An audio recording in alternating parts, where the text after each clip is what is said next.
Hello दोस्तों, welcome. इस video में चतुर्भुजों एवं त्रिभुजों के क्षेत्रफल चैप्टर्स की जो पहली थ्योरम है 9.1 प्रमेय, उसे प्रूफ करेंगे। ये बहुत ही इंपॉर्टेंट प्रमेय है। आपको इसका प्रूफ सीखना है। प्रूफ तो सीखना ही है, लेकिन जो इसका रिजल्ट है उसको ठीक से समझना है कि ये प्रमेय एक्चुअल में क्या है।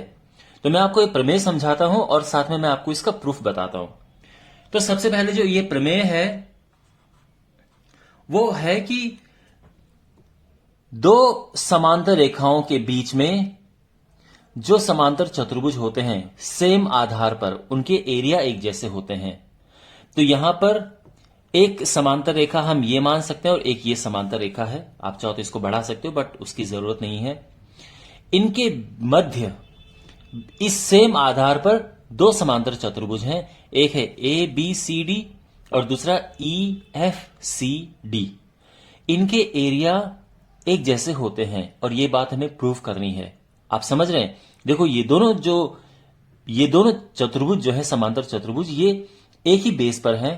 आप देख रहे हैं ना, दोनों एक ही बेस डीसी पर है। डीसी पे ये भी बना है और डीसी पे ही ये भी है, और साथ में दो समांतर रेखाओं के बीच में है। तो यानी हमें प्रूफ करना है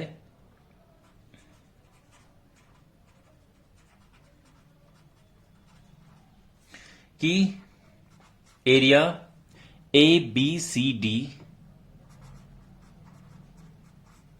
बराबर है area E F C D.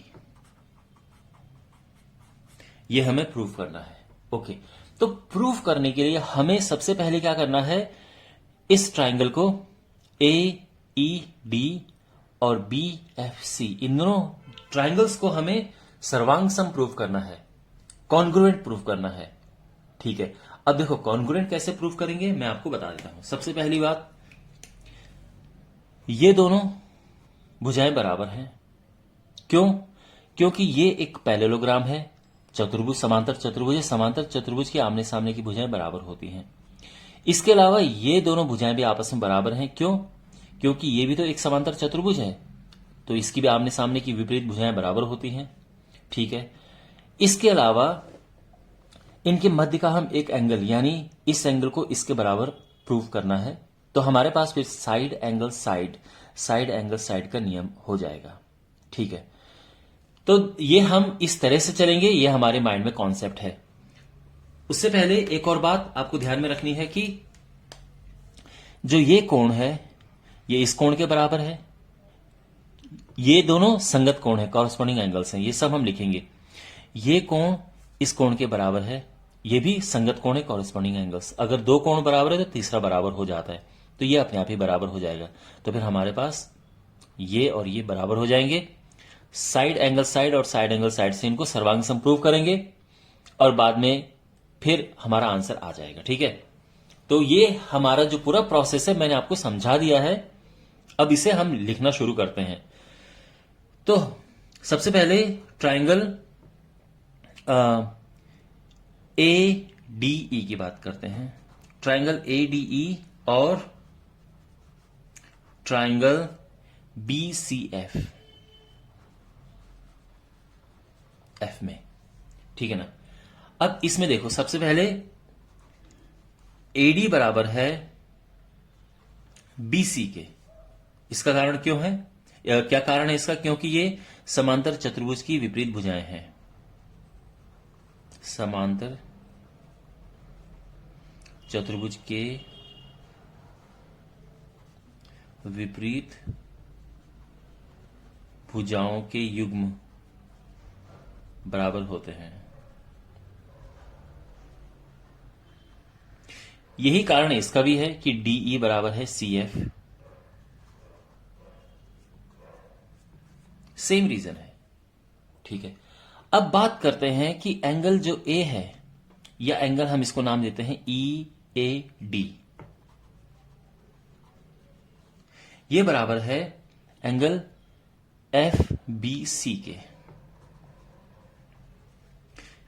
ये दोनों संगत कोण हैं। क्यों? क्योंकि देखो, ये समांतर रेखाएं हैं और ये एक तिर्यक रेखा है, तो इस तरह के कोण समान संगत कोण होते हैं।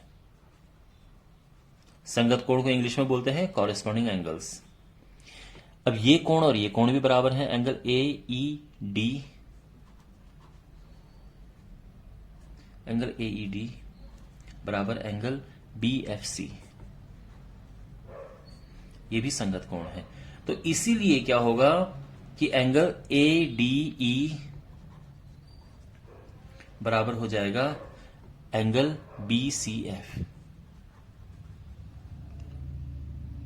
अब आप ये सोच रहे होंगे कि सर जब ये दोनों भुजाएं हमारी बराबर आ चुकी हैं, मतलब ये इसके बराबर और ये इसके बराबर, तो फिर और एक एंगल बराबर आ चुका है, तो फिर आपने सीधे ऐसे क्यों नहीं किया कि भाई एंगल साइड साइड?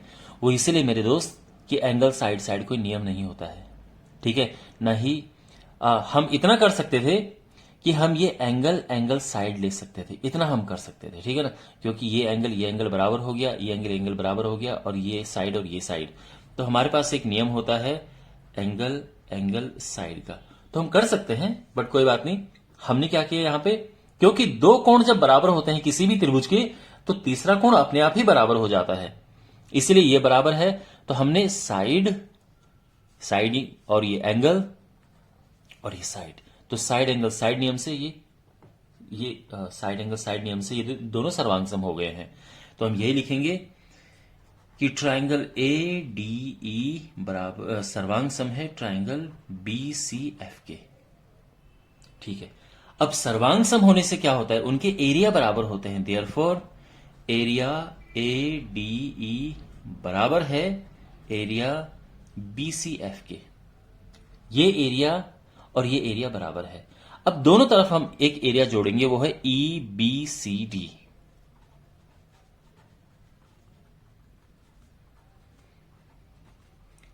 ई बी सी डी, और यही इस तरफ भी जोड़ेंगे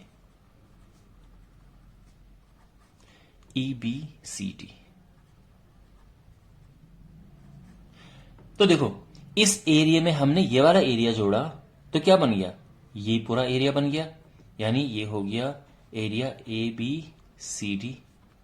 और जब इस एरिया में हमने ये वाला जोड़ा, देख रहे हैं ना आप, ये प्लस ये, तो क्या बनेगा E F C D. Hence proved, यही तो प्रूव करना है हमें। तो ई एफ सी डी ये हो गया है। तो इसका मतलब ये है कि एक समान आधार और दो एक समान समांतर रेखाओं के बीच में जितने भी समांतर चतुर्भुज बनते हैं, उनके एरिया, उनके क्षेत्रफल एक समान होते हैं। ये थ्योरम है। और आई एम श्योर अगर देखो यहां पर अगर आप एक और समांतर चतुर्भुज ऐसे बनाते तो उसके एरिया भी बराबर होते, पर ध्यान रखना वो समांतर चतुर्भुज इन दोनों समांतर रेखाओं के बीच में बनने चाहिए और इस आधार पर बनने चाहिए, ये बेस होना चाहिए। ओके, तो well my dear, I hope आपको ये समझ आया होगा ठीक से, बहुत ही इंपॉर्टेंट है ये।